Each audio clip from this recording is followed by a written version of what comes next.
আলাইহি ওয়াসাল্লাম। এই নামটা কয়েকদিন থেকে তুমি পড়তেছো বলে হ্যাঁ। বিটির এই ব্যক্তি সারা পৃথিবীর মধ্যে শ্রেষ্ঠ নবী জনাবে মুহাম্মদ রাসূলুল্লাহ সাল্লাল্লাহু তাআলা আলাইহি ওয়াসাল্লাম তিনি নবী। ও মা, এই নবীকে সৃষ্টি না করলে গোটা পৃথিবীর নিজামকে আল্লাহ বানাতেন নাও, সৃষ্টি করতেন নাও। এই নবী দুনিয়ার বুকে তিনি আসবেন সে জামানার নবী হয়ে। আর এই যে আব্দুল্লাহ, এই আব্দুল্লাহ হবে মুহাম্মদ সাল্লাল্লাহু আলাইহি ওয়াসাল্লামের আব্বাজান। রকিয়া বলেছিল আব্বা, তাহলে শুনে নেন এই মুহাম্মদ সাল্লাল্লাহু আলাইহি ওয়াসাল্লামের যে জনম দক্ষিণ মা হবে, বিরাট বড় ভাগ্যবতী রমণী বলে হ্যাঁ মাও। এই আব্বা, এই নবী কি দুনিয়ার বুকে জন্ম নিয়েছে বলে মনে হয় এখনো জন্ম নেয়নি রে মাও। কিন্তু ছেলেটার এই নবীজির আব্বা মনে হয় জন্ম নিয়েছে বলে কোথায়? বলে কিতাবে লেখা আছে মক্কা নগরে জন্ম নেবে কুরাইশ বংশের সন্তান, নাম হবে আব্দুল্লাহ, বাপের নাম হবে আব্দুল মুতাল্লিব। রকিয়া বলেছিল আব্বা আমাদের টাকার অভাব নাই বলে নাও। ওগো আব্বা জান, আপনি মক্কার চৌরাস্তার মোড়ে আপনি একটা ঘর বানিয়ে দেন। আপনাদের গ্রামে ঢুকে দেখলাম একটা চার মাথার মোড়। চার মাথা বলেন তো নাকি? আমার জিজ্ঞাসা করলেন যে ভাই সবজি হাট কত দূরে? তো বলছে সামনে যান, চার মাথার মোড় ওখানে। তাই সে দেখলাম চারদিকে রাস্তা। তো ওই রকিয়া বলল আব্বা মক্কার চৌরাস্তার মোড়ে ওই চার মাথার মোড় আছে, ওই রকম জায়গাতে একটা ঘর করিয়ে দেয়। বলে কেন রে মা? বলে ওখানে যাবো যে এই আব্দুল্লাহকে খুঁজবো আমি, একে যদি পাই তাহলে আমি তাকে বিয়ের প্রস্তাব দিব, পয়গাম দিব, তাকে আমি স্বামীর রূপে গ্রহণ করতে চাই। আব্বা সেই লোকটাকে যদি আমি স্বামীর রূপে পেয়ে যাই তাহলে আমি বিশ্ব নবীজির জনম দক্ষিণী মা হব। একে কম বড় দামি কথা? সাথে হাতে বলল মা চিন্তা নাই, আমি ঘর করে দিয়েছি। কেতাবি লিখেছে আব্দুল্লাহর সাথে আমিনার বিয়ে হওয়ার 6 মাস আগে ওই ঘর ওখানে করা হয়েছে। যে আলেমটা গোটা আরবের মধ্যে সবচেয়ে বড় আলেম, আমরা সামান্য একটা গ্রামের একটা আলেম টালেম হয়ে গেলি তো ক্যাপাসিটি দেখলে মাথা খারাপ হয়ে যায় আমাদের। তাহলে সে যদি বাপজি গোটা আরবের মধ্যে বড় আলেম হয় তাহলে সে কত বড় বাপজি, সে দামি আলেম আর টাকা পয়সার অভাব নাই। ঘর করে দিয়েছে, কেতাব নিয়ে বসে আছে। বলে আব্বা আমি ওই ব্যক্তিকে চিনব কি করে? বলে মারে, যিনি আখিরি জামানার নবী হবে তার আব্বার চেহারাতে নূর চমকাবে। বলুন সুবহানাল্লাহ। যে নূরটা অন্য কোনো মানুষের চেহারায় পাওয়া যাবে না। আমাদের দেখেন কিছু মানুষ দেখা যায় কালো হলো, তার চেহারা কালো হলো বাপজি, সে যদি গোপনে গুনাহ না করে। মানুষ তো বাপজির নমাজ এখন বেশিরভাগ লোক দেখানো শুরু হয়েছে। জালসা দেওয়ার আগে কিছু মনে করবেন না, আমি বাড়িতে এসে আমি আলোচনা করছিলাম যে জালসা এখন বহু জায়গায় বাপজি ব্যবসা শুরু হয়েছে। বেশিরভাগ জালসা যারা প্রথম দিতে যায়, যারা প্রথম বাপজি জালসা দিব বলে বাপজি আলোচনা করে, তারা বেশিরভাগ দেখবেন বেনামাজি লোক, নামাজ পড়ে না। হঠাৎ করে বাপজি সে বলে ফেলে জালসা দিব, আর তো ঠেকানো যায় না। এই নমাজ আবার জালসার ঠিক 2-4 দিন আগে আপনার ঠিক মসজিদে যায়। কিছু লোক এর মধ্যে থেকে আবার টাকা মারারও চিন্তা করে। জালসা প্রচুর টাকা আদায় করে হিসাব নিকাশ ঠিক করে দেয় না, ওদের মধ্যে আবার ঝামেলা লেগে যায়। তো বাপজি গোপনে যদি গুনাহ না করেন, কালো হলো তার চেহারার দিকে তাকালে আল্লাহর কথা মনে পড়ে, আর গোপনে যদি গুনাহ করে তার চেহারা দেখি মনে হবে যে শয়তান, এ বেয়াদব লোক। তার মুখে বাপজি নূর দেখতে পাওয়া যায় না। ইহুদের আলিম রাহাব বলল, বিটিরে তার চেহারাতে নূর দেখতে পাওয়া যাবে যিনি নবীজির আব্বা হবে। সম্মানিত ভাইরা আমার, বাবা জীবনেরা, হযরত রোকিয়া 6 মাস ধরে সব যুবকদের দিকে তাকায় আর কেতাবের সাথে মিলে, কিন্তু মিলে না। নবীর আব্বাকে দেখতে তো পাইনি। যেই দিন বিয়ে করে নিয়ে আমিনাকে বাড়িতে রেখে মক্কা রাস্তায় যাচ্ছেন বাজার করতে, ওই ছাদ থেকে দেখতে পেয়েছে। এ তো সেই যুবক যার জন্য আজ 6 মাস থেকে খুঁজছি, এখানে বসে আছি আমি। রোকিয়ার 2টো গোলামকে ডেকে বলেছিল, বন্ধুরাও ওই দেখো ওই যুবকটা আমার রাস্তার দিকে বাড়ির দিকে চলে আসতেছে। বলে, হ্যাঁ। এই বন্ধুরা, তোমরা দৌড়ে গিয়ে যুবকটার সামনে গিয়ে হাত ওখানে শার্ট করে রাস্তাটা অবরোধ করে ধরবাও, রাস্তাটা ঘেরাও করে দাঁড়াবাও। যুবক যদি বলে রাস্তা কেন ঘেরাও করে দাঁড়ালে, তখন বলবাও, এই যুবক তোমার নাম কি বলো। যদি বলে আব্দুল্লাহ, আবার জিজ্ঞাসা করবা, যুবক তোমার আব্বার নাম কি বললাও। যদি বলে আব্বার নাম আব্দুল মুতাল্লিব, এই রোকিয়া যদি বলে আব্দুল মুতাল্লিব, তাহলে কি করব। বলে তোমরা আঙুল দিয়ে ইশারা করে আমার দিকে দেখাবাও। ওই দেখো রোকিয়া বোন তোমাকে ডাকতেছে, বাড়িতে তোমার সাথে কি যেন গোপনে কথা আলোচনা করবে। আব্দুল্লাহর সামনে গিয়ে রাস্তাটা ঘেরাও করে নিয়ে দাঁড়িয়ে গেল। আব্দুল্লাহ বলে, ভাই আমার রাস্তা কেন ঘেরাও করে দাঁড়ালে বলো। বলে, ভাই রে তোমার নাম কি। বলে, আমার নাম আব্দুল্লাহ। বলে, তোমার আব্বার নাম কি। বলে, আব্বার নাম আব্দুল মুতাল্লিব। ডাক দিয়ে বলেছিল, ভাই ওই দেখো রোকিয়া মেয়েটা ছাদের উপর বসে আছে চেয়ারে। বলে, হ্যাঁ।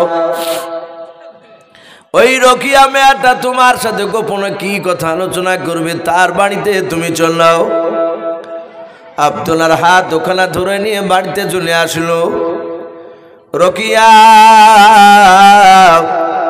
সুন্দর দেখে বাপনি বিছনা করে রেখেছিল ঘরে আগে থেকে। মক্কার দামি দামি ফল বাপজি বাসনে সাজিয়ে ডাক দিয়ে বলেছিল, ওগো আব্দুল্লাহ, খাবারটা তুমি খেয়ে না। আব্দুল্লাহ সুন্দর করে খাবারগুলো খেয়ে নিলাও। হযরত রোকিয়া তো আদর আপ্যায়ন যত্ন করলাও। খাবার শেষে ডাক দিয়ে বলল, ভাই তোমার নাম আব্দুল্লাহ। বলে, হ্যাঁ আমার নাম আব্দুল্লাহ। বলে, তোমার আব্বার নাম কি। Abdul Muttalib. বলে, হ্যাঁ। ডাক দিয়ে বলেছিল, ভাই আজ 6 মাস ধরে আমি তোমাকে খুঁজতেছিলাম। ভাইরে দয়া মেহেরবান করে বলো, তুমি আমাকে বিবি রূপে গ্রহণ করবে কি নাও। আমি তোমাকে স্বামী রূপে আমি পেতে চাই। হযরত আব্দুল্লাহ মুচকে মুচকে হাসছেন আর বলছেন, রোকিয়া কিছু মনে করবে না। বলে, নাও। বলে, আজকে দিনের বেলায় তায়েফ নগরের বাসিন্দাও আব্দুল ওয়াহাব বিন জোহরি। বলে, না, তার একটা বিটি, তার নাম ছিল হযরত আমিনা। এই রোকিয়া, ওই আমিনা মেয়েটাকে আমি বিয়ে করে আজকে বাড়িতে নিয়ে এসেছি, আমি রেখেছি। আমি মক্কা নগরে বাজার করতে এসেছি বাজারে। ওরে আমার রোকিয়া, এখন আমি সিদ্ধান্ত নিতে পারবো না। সন্ধ্যাবেলায় বাড়ি যাব, সারা রাত বিবির সাথে কথা আলোচনা করবো। আজকেও রাত্রির বেলা বিবির সঙ্গে আলোচনা করে যদি বিবি আমাকে অনুমতি দেয়, তাহলে আগামীকাল তোমাকে স্ত্রী রূপে গ্রহণ করে নিয়ে বিবি করে নিয়ে বাড়ি চলে যাব। তুমি চিন্তা করো নাও। হযরত রোকিয়ার চোখ দিয়ে পানি ঝরতে লাগলো। রোকিয়া আল্লাহকে ডেকে বলেন, আল্লাহ আমি বিশ্ব নবীর জনম দুঃখিনী মা হতে পারলাম না। রোকিয়া বাপ যে কান্না শুরু করে দিল, গোটা রাত ঘুম হয় নাই। 6 মাস থেকে বাপ যে যার অপেক্ষা করেছিল সে তার বিবাহিত হয়ে গিয়েছে। সে বাপ যে আপনার অবিবাহিত হয়ে বাপ যে তিনি ছিলেন নাও। হযরতে আব্দুল্লাহ বাড়িতে এসে বিবি আমিনার সঙ্গে বাপজি মধুর সুরে বাপজি কথা আলোচনা হয়ে গেল। সারা রাত্রে বাপজি তাদের বাপজি আপনার মধুর সম্পর্ক। সকালবেলায় আব্দুল্লাহর বাপজি রাত্রিবেলায় কথাটা আলোচনা করতে গিয়ে ভুলে গিয়েছে।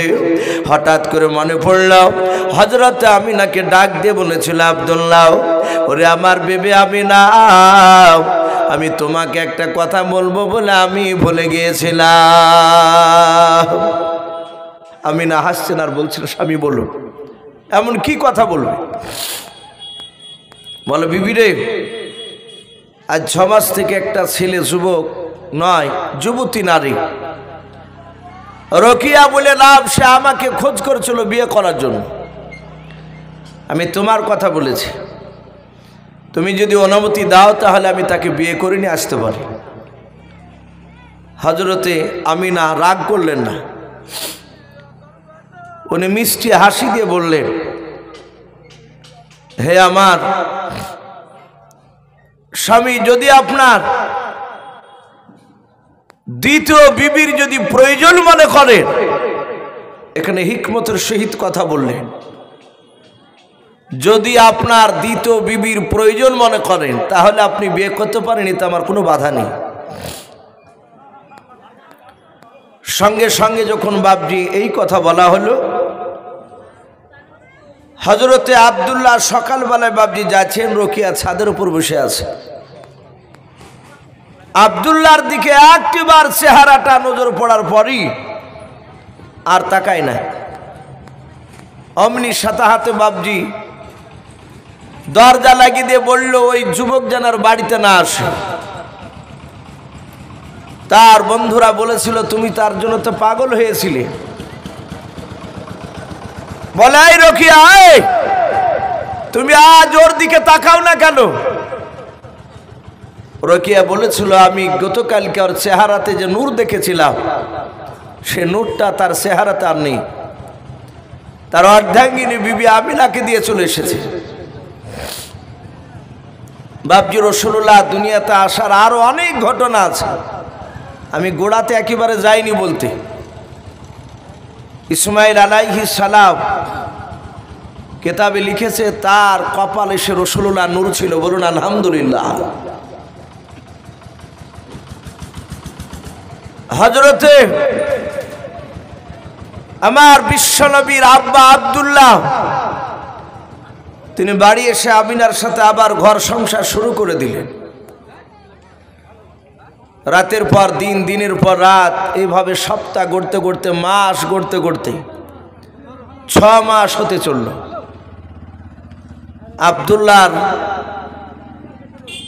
আব্দুল্লাহর ভাই ছিল কটা বলেছিলাম? 10টা। আব্দুল্লাহকে বাদ দিয়ে আব্দুল্লাহর 9টা ভাই, তারা গোপনে একটা মিটিং শুরু করলো। তাদের আলোচনা ছিল আব্দুল্লাহর বিষয় নিয়ে আলোচনা করা। আব্দুল্লাহর পারপাসে আলোচনা হবে। সবাই মিলে বসে আছে। আব্দুল্লাহর ভাইয়েরা বলল, ভাই কি খবর বল? বলো, ভাই আব্দুল্লাহ আজকে একাই, এতদিন ছিল, আজ 6 মাস হলো আব্দুল্লাহ 2 জন হয়েছে, ওরা আর বিবি হয়েছে, সংসার বড় হয়েছে। আমরা যা ইনকাম করে নিয়ে আসি, এই ইনকামই ও বসে বসে খায়। তা আজকে আলোচনায় বসেছি, আমরা আগামীকালকে সিরিয়ায় ব্যবসা করতে যাব। বলো, আমরা আব্দুল্লাহকে আর বসে খেতে দিব না, আব্দুল্লাহকে আমাদের সঙ্গে নিয়ে যাব। 1000 টাকা করে লাভ হলে 9000 টাকা হয়, আব্দুল্লাহকে নিয়ে গেলে 10,000 টাকা হবে। 10 বাই 10,000। বলো ব্যক্তিগত মত বলো। সেখানে আব্দুল্লাহর বড় ভাই কিতাবে লিখেছে, তার নাম ছিল আবু তলিব। আব্দুল্লাহর আব্বার নাম কি বলেছিলাম? Abdul Muttalib. আরে আব্দুল্লাহর বড় ভাইয়ের নাম ছিল আবু তলিব। সে ডেকে বলল, ওগো আমার ভাইয়েরা, আমার ব্যক্তিগত মত, আব্দুল্লাহকে না নিয়ে যায় ভালো হবে। বলে কেন? বলে আমার আব্বা বৃদ্ধ হয়েছে, আর আব্বাকে দেখাশোনা করার জন্য একটা ভাই দরকার। আর আমরা দেখতে পাচ্ছি আমাদের আব্বা আব্দুল্লাহকে খুব ভালোবাসে। অসুবিধা নাই, থাক না, আমরা যা ইনকাম করে নিয়ে এসে এতেই তো সংসার চলে যায়। এই হিংসা বাবজি আমাদের মধ্যে আছে না? না একটু কথা বলে। যতদিন ভাইয়ের বিয়ে হয়নি ততদিন ভাইয়েরা খুব জানের জান, আর ভাইদের বিয়ে হয়ে গেলে 5 জায়গার 5টা মেয়ে সে বাবজি সে বাড়িকার ঠিক রাখে না। একজন আর ছোট ভাই, যে ছোট ভাইকে বাবজি বড় ভাই মেজো ভাই কিছু বলতো না, সারাদিন ঘুরে বেড়াতো, খেলে বেড়াতো। আর সেই ভাই যদি বিয়ে করে তার ওই ভাইয়েরা বিয়ের পর আর দেখতে পারে না। মানে তাদের অর্ধাঙ্গিনী বিবির এই কানটাকে নষ্ট করে দিয়েছে বাবজি। ওইভাবে আব্দুল্লাহর ভাইদেরকে বাবজি তার ভাইয়ের স্ত্রীরা সেইভাবে কানকে নষ্ট করে দিয়েছিল। আবু তালিব বলল থাক না। তার 8টা ভাই ডাক দিয়ে বলে, এই আবু তালিব, এই তুমি যদি আব্দুল্লাহর কট্টেনে কথা বলো তাহলে তোমাকে আর আব্দুল্লাহকে ভিন্ন করে দেবো, আলাদা করে দেবো। আবু তালিব বলল, ভাই এটা কট্টেনে কথা আসেনি, ব্যক্তিগত মত জানতে চেয়েছো তাই বললাম। কিন্তু সবাই যদি তোমরা একদিকে হও তাহলে আমি তো একাই আলাদা হয়ে জিততে পারবো না, তাহলে চলো। 9 ভাই বাবজি তারা সন্ধ্যার দিকে চলে আসলো। সূর্য তখনও বাবজি ডুবো ডুবো ভাব। পশ্চিম দিকে লালি দেখা দিয়েছে রে বাবা। হযরতে আব্দুল্লাহ নিজের আব্বার কাছে বসেছিল। ওই সময় আব্দুল্লাহর 9টা ভাই তারা একত্রিত জমা হয়ে এসে বলেছিল, ওগো আব্বা যান, আগামী কালকে সিরিয়ায় ব্যবসা করতে যাব আমরাও। আমাদের ছোট ভাইকে যার জন্য আপনি অনুমতি দিয়ে দেন। হযরতে আব্দুল মুতালিব তার ছেলেদের কথা শুনেও হ্যাঁ কি মানা বাবজি কিছু না বলে আব্দুল্লাহ হাওমা করে কেঁদে উঠলেন। আব্দুল মুতালিবের চোখ দিয়ে বাবজি পানি ঝরতে লাগলো। আব্দুল্লাহর ভাইয়েরা ডাক দিয়ে বলেছিল, আব্বা আপনারকে আমরা এমন কোন আঘাতজনক কথা বলি নাই, দুঃখজনক কথা বলি নাই, শুধু বলেছে আব্বা আগামী কালকে সিরিয়ায় ব্যবসা করতে যাব।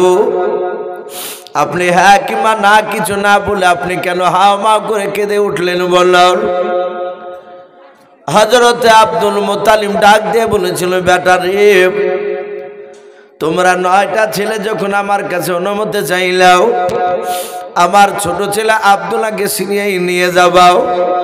ওরে আমার ছেলেরা, সেই সময় আমার বুকের ভেতরটা চমকে উঠল।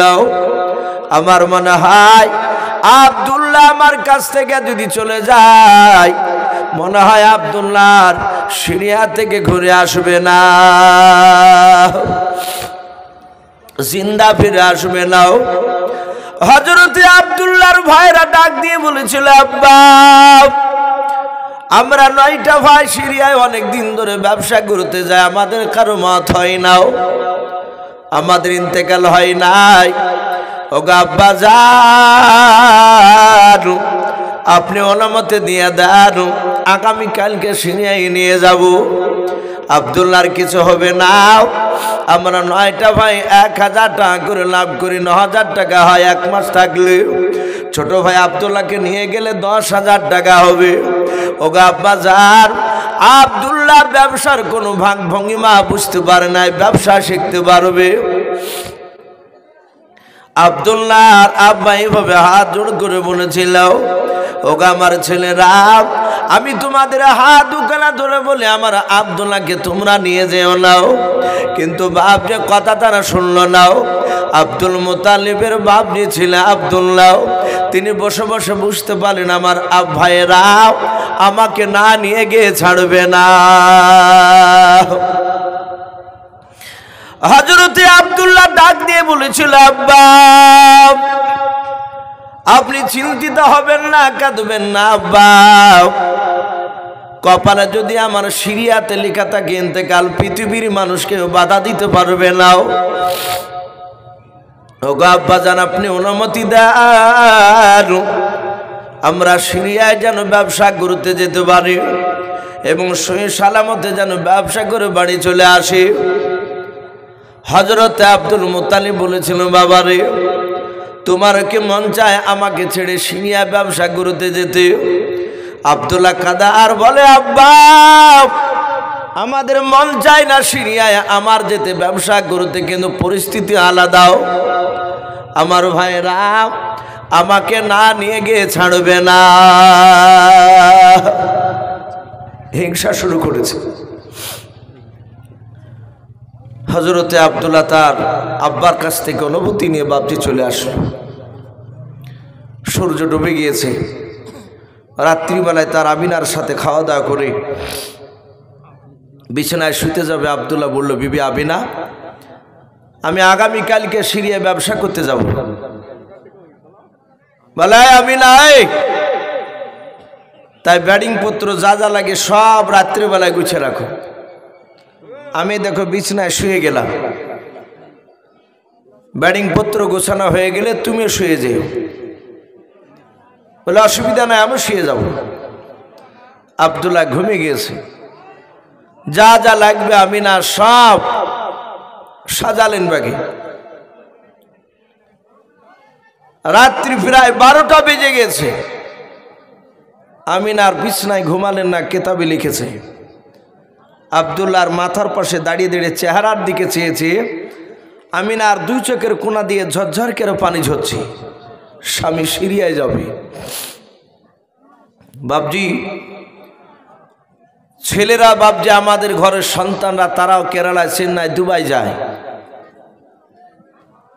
এরা বাইরে থাকে, এদের যে কত কষ্ট যারা বাইরে থাকে তারাই জানে। আর আমরা গ্রামে থেকে ভাবি যে মনে হয় টাকা রাস্তায় পড়ে আছে বাইরে, কুড়িয়ে মনে হয় চলে আসে। কত কষ্ট করে বাপজি সেখানে ইনকাম করে শুধু পেটের জন্য। তার ছেলে মেয়ে, তার বাপ মা হয়তো ভালো থাকবে, তাদের স্ত্রীরাও বাপজি কষ্ট থাকে, সবাই না। আবার কিছু মেয়ের আছে বাপজি, তারা ভাবে যে স্বামী সারা বছর বাইরে থাকলে ভালো, তাদের চরিত্র ভালো হয় না। হযরতে আব্দুল্লাহ তার বিবি কান্না করছে, স্বামী সিরিয়ায় চলে যাবে। আব্দুল্লাহর ঘুমটা ভেঙে গিয়েছে, তাকাচ্ছে না। অনেক মানুষ জেগে থাকে কিন্তু চোখ বন্ধ করে বিছানায় হাত দেয়। আব্দুল্লাহ দুই দিকে হাঁচাহাঁচি করে আমিনাকে খুঁজছে, গায়ে হাতটা কেন। চোখ খুলে থেকে দেখছি, মিনাশ শাইতানির রাজিম, বিসমিল্লাহির রহমানির রহিম। ওয়ামা আরসালনাকা ইল্লা রাহমাতাল লিল আলামিন। وقال الله تبارك وتعالى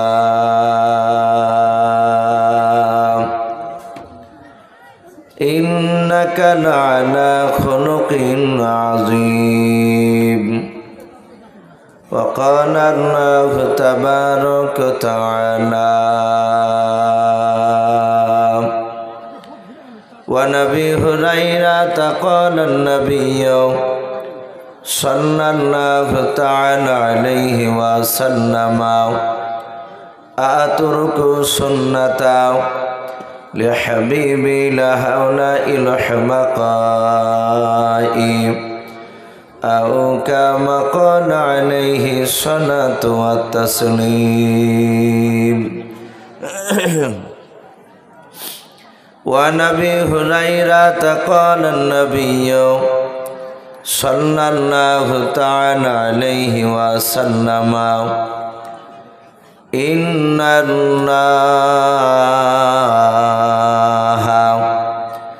لا ينظر إلى صوركم وأموالكم ওয়ালাকিন ইয়ানজুরু ইলা কুলুবিকুম ওয়া আমালিকুম মুত্তাফাকুন আলাইহি আও কামা ক্বালা আলাইহি সালাতু ওয়াত তাসলিম ইন্নাল্লাহা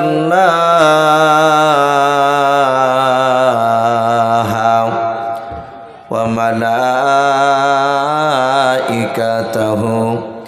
ইউসাল্লুনা আলান নাবিয়্যি ইয়া আইয়ুহাল্লাযীনা আমানু সাল্লু আলাইহি ওয়া সাল্লিমু তাসলিমা। মাহবুব সবাই দুরূদ ইব্রাহিম পড়ুন। আল্লাহুম্মা সাল্লি আলা মুহাম্মাদিন ওয়া আলা আলি মুহাম্মাদ কামা সাল্লাইতা আলা ইব্রাহিম ওয়া আলা আলি ইব্রাহিম ইন্নাকা হামিদুম মাজিদ। আল্লাহুম্মা বারিক আলা মুহাম্মাদিন ওয়া আলা আলি মুহাম্মাদ কামা বারাকতা আলা ইব্রাহিম ওয়া আলা আলি ইব্রাহিম ইন্নাকা হামিদুম মাজিদ। সাল্লাল্লাহু তাআলা আলাইহি ওয়াসাল্লাম। কে আসনা বলে এই পৃথিবী হল উজালা,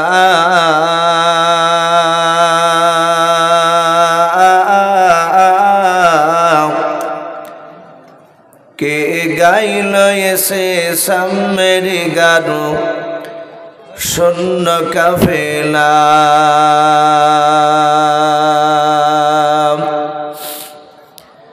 কে আসনা বলে এই পৃথিবী হল উজালা,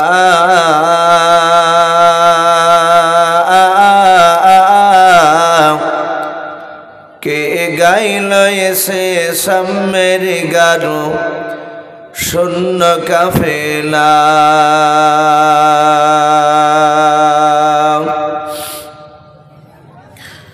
ও হাশমে মাক্কি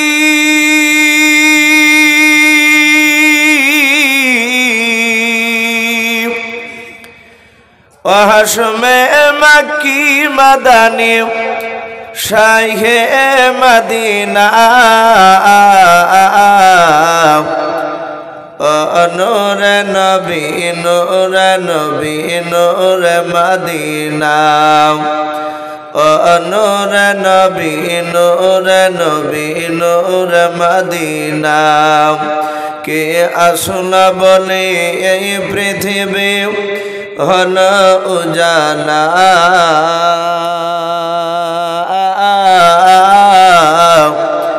কে গাইল এসে সামের গানু শূন্য কাফেলা।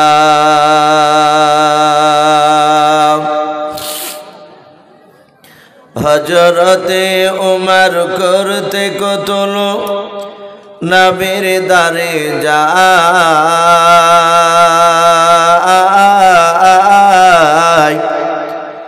আর নুরানি তার চেহারা দেখে উমর ফিদা হয়ে যায়। একবার মহব্বত বলুন সুবহানাল্লাহ।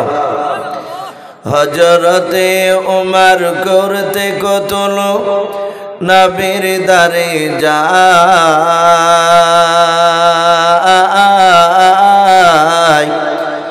আর নুরানি তার চেহারা দেখে উমর ফিদা হয়ে যায়। যার মায়াবী চেহারা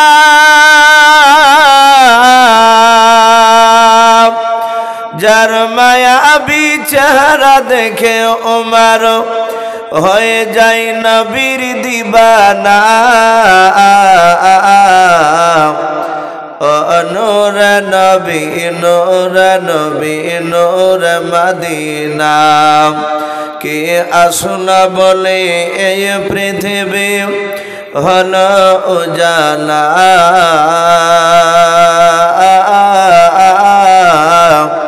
কে গাইল এসে সামের গারু শূন্য কাফেলা।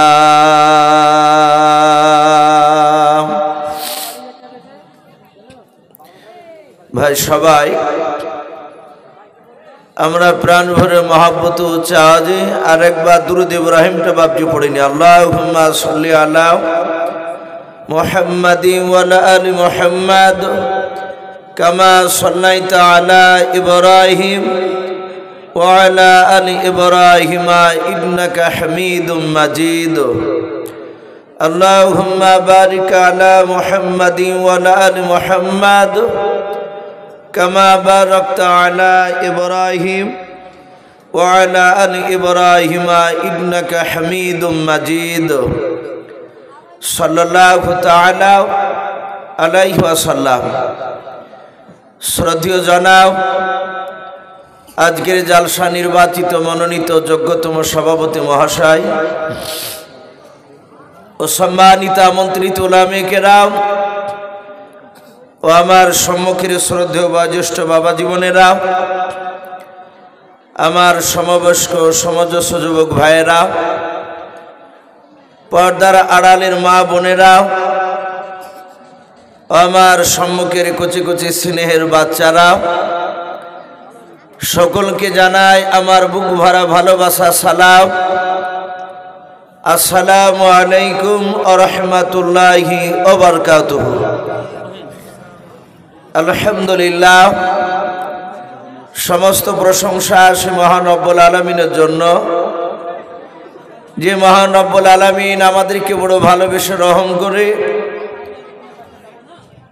প্রচণ্ড বাপজা হাড় হিম করা শীতের রাত্রিতে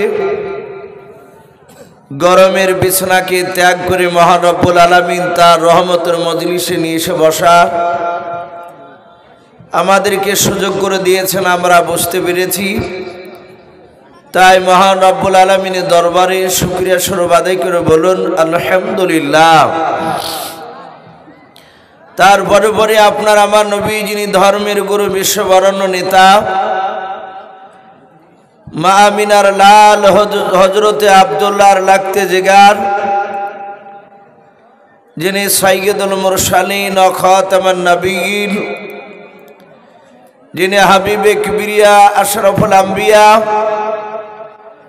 জিনার লাকাব রব্বুল আলামিন সুদূর আরশে মুআল্লা দিয়েছেন সিদরাতুল উলা, কাহফিল ওয়ারা, মিসবাহ জুলাম, বদরুদ দুজা, সদরুল উলা,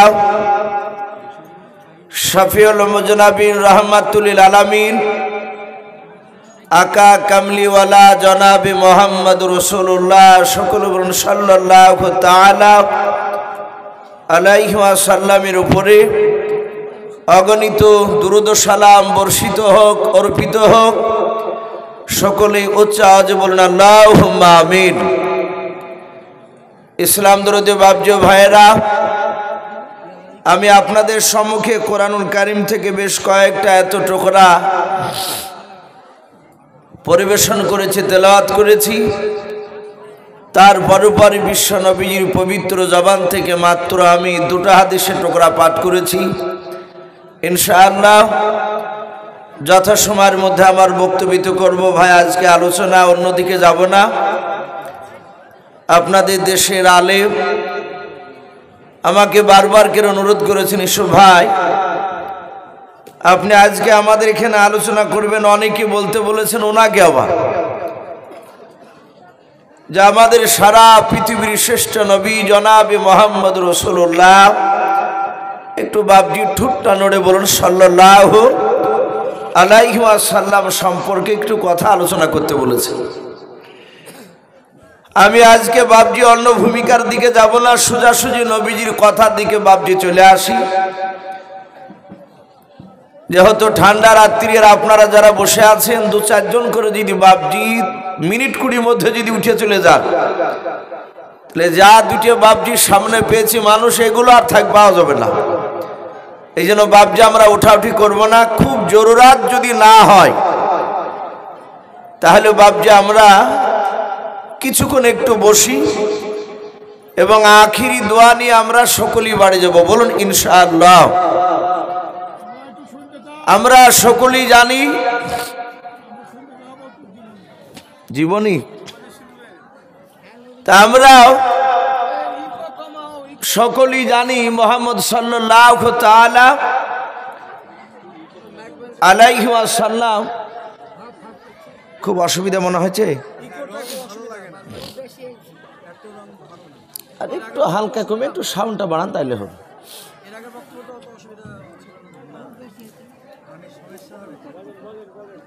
তো ভাই আমি বলছিলাম যে আল্লাহ রসুল সাল্লাল্লাহু তাআলা আলাইহি ওয়াসাল্লামের বাবজি কথা আপনাদের সামনে তুলে ধরব। আমরা সকলেই জানি যে আমাদের নবীর নাম মুহাম্মদ সাল্লাল্লাহু আলাইহি ওয়াসাল্লাম। এই নবীজির বাবজি আব্বার নাম হযরতে আব্দুল্লাহ। আব্দুল্লাহর আব্বাজার নাম আব্দুল মুত্তালিব, আর আব্দুল মুত্তালিবের আব্বাজার নাম বনি হাশিম। বনি হাশিমের আব্বাজার নাম আব্দুল মান্নাফ। আর বাপজি গোড়াতে গিয়ে লাভ নেই। এই বনি হাশিমের ছেলে আব্দুল মুত্তালিব তিনি আল্লাহকে ডেকে বলেন, আল্লাহ আমাকে তুমি যদি এক এক করে যদি 10টা যদি সন্তান যদি দান করতে, আর ওই আবে জমজমের ইদারার পানি যদি আমি উদ্ধার করতে পারতাম, তাহলে 10টি ছেলের মধ্যে একটি ছেলেকে তোমার রাস্তায় জবাই করে দিতাম। এখন বাপজি আমাদের প্রশ্ন হতে পারে যে আবে জমজমের ইদারার পানি কি আব্দুল মুত্তালিবের জামানায় ছিল না? কেন উনি ওয়াদা করলেন? তাফসীরে মারিফুল কোরআনে বাপজি এসেছে, আরো অন্যান্য সিরাতে হালবিয়া বলে একটি কিতাব রাসূলুল্লাহর জীবনী, তাতে বাপজি বিস্তারিত ঘটনা এসেছে যে আমার দরদি নবী এই যে আবে জমজমের ব্যাপারে তিনি বলেছেন যে ইব্রাহিম নবী আলাইহিস সালাম, কোরআন শরীফে বাপজি তার নাম পাওয়া যায়, আল্লাহর বিখ্যাত বাপজি তিনি রসুল ছিলেন। মহান রব্বুল আলামিন ইব্রাহিম নবীকে ডেকে বলেন, হে আমার দোস্ত খলিলুল্লাহ ইব্রাহিম আলাইহিস সালাম, তুমি তোমার বিবি মা হাজারা আলাইহাস সালামকে সঙ্গে নাও, আর তোমার যে কয়েক মাসের বাচ্চা হযরতে ইসমাইল আলাইহিস সালাম উনি দুধ পান করতেন, সেই সময়কার বাচ্চা, তাকে সঙ্গে করে নিয়ে তুমি উত্তপ্ত বালুর রাশিতে, মানুষবিহীন জায়গা, পানিবিহীন জায়গা, গাছবিহীন জায়গা, সেই উত্তপ্ত বালুর রাশিতে তোমার সন্তান আর তোমার বিবিকে রেখে এসো, যাকে আমরা বনবাসের কথা বলি। ইব্রাহিম নবী আলাইহিস সালাম আল্লাহর হুকুমে বাপজি তার সন্তান আর তার বিবিকে নিয়ে চলে গেলেন। কয়েকদিনকার পানি আর কয়েকদিনকার বাপজি খাজুর সঙ্গে নিলেন। ইব্রাহিম নবী তার বিবিকে বাপজি সেই উত্তপ্ত বালুর রাশিতে, প্রচন্ড গরম রৌদ্র আকাশে, ওনার বিবি আর ওনার সন্তানকে মাটিতে রেখে দিয়ে কাছে পানি আর খাজুর বাপজি তাদেরকে দিয়ে ইব্রাহিম নবী আলাইহিস সালাম আর কোনো কথা বলেন নাই, সোজা রেখে দিয়ে বাপজি উনি বাড়ির দিকে চলে যাচ্ছেন। মা হাজারা আলাইহাস সালাম তিনি মনে মনে চিন্তা করলেন, ওগো মাওলা, আমার স্বামী আমাকে এই জায়গায় রেখে দিয়ে চলে যাচ্ছে, আমাকে তো বললো না যে আমি কবে আসবো, কেন যাচ্ছি, এসব কথা কিছুই বললো না। আমার কি আস্তে আস্তে আমার ব্যবহারে কোনো ত্রুটি পেল নাকি? মা হাজারা একা একা চিন্তা করছেন, আর ইব্রাহিম নবী তিনি চলেই যাচ্ছে উঠে চেপে। মা হাজারা আলাইহাস সালাম আকাশের দিকে হাতখানা উঁচু করে চিৎকার করে ডাক দিয়ে বলেছিলেন, ওগো আল্লাহর নবী, যে আপনি দাঁড়িয়ে যান, হযরত ইব্রাহিম নবী আলাইহিস সালামের বাবা কানে গিয়ে আওয়াজটা ধাক্কা লেগে গেল। ইব্রাহিম নবী তিনি পেছন দিকে ঘুরে তাকালেন না, সামনের দিকে চলে যাচ্ছেন। আবার মা হাজেরা হাত কানা দ্বিতীয়বার আকাশের দিকে উঁচু করে চিৎকার করে বলেছিলেন, ওগা আমার ইসমাইলের আব্বা, আপনি আমাকে উত্তপ্ত বালুর রাশিতে রেখে দিয়ে কেন চলে যাচ্ছেন বলার? হযরত ইব্রাহিম নবীর কানে গিয়ে দ্বিতীয়বার বাপজি আওয়াজটা ধাক্কা লেগে গেল। হযরত মা হাজেরার বাপজি কথাতে বাপজি দ্বিতীয়বার কর্ণপাত করলেন না। কিতাবে পাওয়া যায়, সিরাতে হালবিয়া বলে বাপজি কিতাবটাই লেখা আছে, আর একটি কিতাব আর রাহিকুল মাকতুম বলে বাপজি কিতাবটি তো বাপজি ঘটনাটা পাওয়া যায়। মা হাজেরা তৃতীয়বার বাপজি আওয়াজ দিয়ে বলেন, গো আল্লাহর নবী আপনি দাঁড়িয়ে যান। হযরত ইব্রাহিম নবী আলাইহিস সালামের কানে গিয়ে আওয়াজটা ধাক্কা লেগে গেল তৃতীয়বার। হযরত মা হাজেরা চিৎকার করে বলেছিলেন, ওগো আমার প্রাণের স্বামী, এই উত্তপ্ত বালুর রাশিতে আপনি কেন আমাকে রেখে দিয়ে চলে যাচ্ছেন বলুন? ইব্রাহিম নবী পয়গম্বর আলাইহিস সালাম তিনি উটের লাগাম ধরে নিজের বিবির দিকে বাপজি তাকালেন। কিতাবে পাওয়া যায় উনি জবান দিয়ে কথা বলেন নাই, আরবিতে বাপজি পুরা হাতটাকে আপনার ইয়াদুন বলা হয়, ইয়াদুন মানে হাত। ইব্রাহিম নবী ওনার বিবির কাছে গেলেন না, উনি দূর থেকে দাঁড়িয়ে ওনার বিবির দিকে তাকিয়ে এই হাত খানা আকাশের দিকে বাবা উঁচু করার পর এই আঙুলটাকে শাহাদাত আঙুল বলা হয়। এই আঙুলটা আকাশের দিকে লক্ষ্য করে ইশারা করে বোঝাতে চাইলেন, আমি আল্লাহর হুকুমে রেখে গেলাম। জোরে বলুন সুবহানাল্লাহ। মা হাজেরা আলাইহিস সালাম উনি আর চতুর্থবার বাপজি ডাকলেন না, ওনার বুঝতে আর বাকি থাকলো না যে আমার স্বামী আমাকে কেন রেখে গেলে।